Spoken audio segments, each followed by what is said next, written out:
This is Sarah, and I actually was just sent the set of 2 sewing scissors.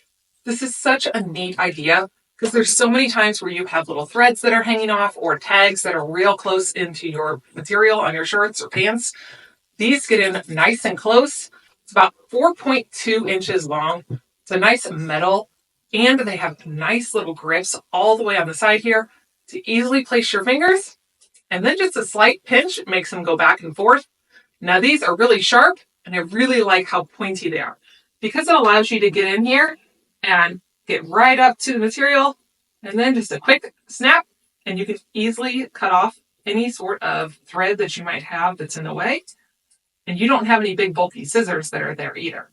These are beautiful. I love how they also come with a nice carrying case, and they have a little bag with it. So that way you can put them up, have them stored for next time, be able to use them for either sewing, quilting, any sort of thing. With the 4.2 inches, it's a nice size to have for a variety of different projects.